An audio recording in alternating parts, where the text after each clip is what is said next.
욥기 29장 18절에서 25절까지의 말씀입니다. 이 29장에서 욥은 과거를 회상하면서 은연중에 자신의 무죄를 주장하고 있습니다. 지난 세월 욥은 사회적인 약자들인 가난한 사람들과 장애로 인해서 불편한 이들을 돕고 돌봤습니다. 또 불의한 압제자들이 노획한 물건을 되찾아 주기도 했습니다. 사람들은 욥의 말에 귀를 기울이고 그의 말을 신뢰했습니다. 욥은 자신이 공동체 안에서 사랑과 존경을 한 몸에 받는 높은 자리에 앉은 왕이 된 것처럼 그렇게 지내면서 하나님의 복을 백성에게 전하는 통로의 역할을 수행했다고 고백합니다. 그로 인해서 그는 장수의 복과 행복한 죽음에 대한 기대감을 토로합니다. 여러분, 성도는 세상에 살고 있지만 세상이 목적지가 아닙니다. 영원한 하나님 나라에 대한 기대감과 소망을 가지고 이 땅을 살아가는 사람들입니다. 이 땅의 고난 중에도 죽음이 없고 온갖 고통이 없는 영원한 하나님 나라를 약속받은 사람들이 성도입니다. 그런데 이 성도의 자격은 사람의 공로에 있지 않고 하나님의 은혜로 주어집니다. 하나님의 은혜로 성도된 사람들은 그것이 감사해서 어찌하든 성도답게 복음에 합당한 사람으로 살아가려고 애씁니다. 오늘 욥의 삶은 성도의 마땅한 모습이 무엇인지 하는 것을 생각하게 합니다.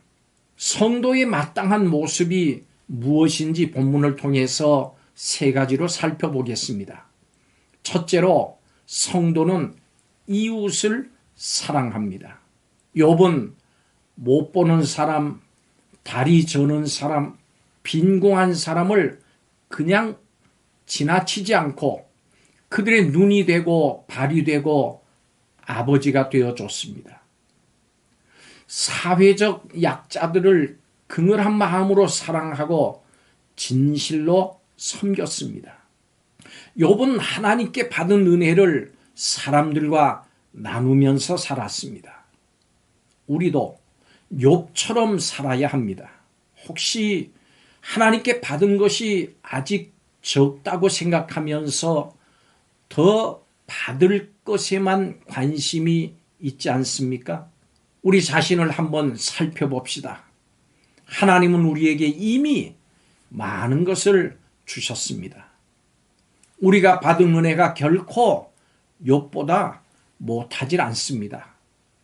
우리는 아무 자격이 없는데 우리에게 구원을 베풀어 주셨고 하나님의 자녀 삼아 주셨고 영원한 나라의 복락을 누리게 하셨습니다. 하나님은 우리에게 충분히 나누고 사랑할 수 있을 만큼 넘치는 은혜들을 주셨습니다. 성도 여러분, 쌓아주는 것이 은혜가 아니라 나누어 주는 것이 은혜입니다. 나눌 때 은혜는 더 커지고 깊어집니다. 나누어 주는 것, 이것이 이웃 사랑입니다. 두 번째로, 성도는 말씀을 사랑하며 전합니다.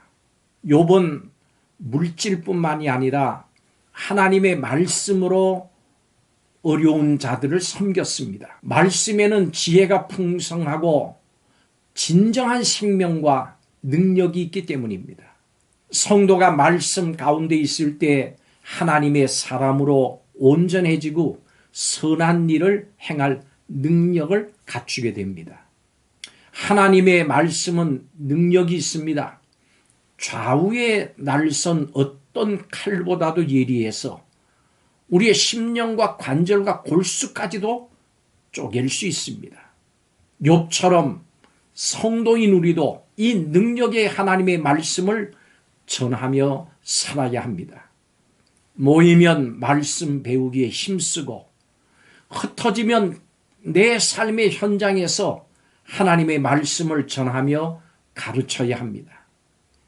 세상은 인생을 살리는 하나님의 말씀이 없어서 이것을 알지 못해서 고통을 받고 있습니다. 하나님의 말씀을 들으면 살아날 수 있는 무수히 많은 사람들이 우리 주위에 가득합니다. 생명의 말씀을 가진 우리가 말씀이 없어 목말라 죽어가는 영혼에게 생수의 말씀을 전하지 않는 것은 성도로서의 직무유기입니다. 세상의 빛과 소금된 교회와 성도가 하나님께 받은 말씀을 전하지 않을 때 세상의 거짓 가르침들로 사람들은 멸망의 영에 미혹되고 맙니다. 하나님의 말씀을 사랑하며 전하는 것이 하나님을 사랑하고 이웃을 사랑하는 실천입니다. 또 이것이 바로 성도의 직무입니다. 마지막으로 성도는 존귀한 사람으로 살아갑니다. 한평생 가난하고 지위가 낮다는 이유로 낮은 자존감을 가지고 살아가는 사람들이 있습니다. 지위, 돈, 명예, 성공이 자신을 존귀하게 만든다고 생각하기 때문입니다.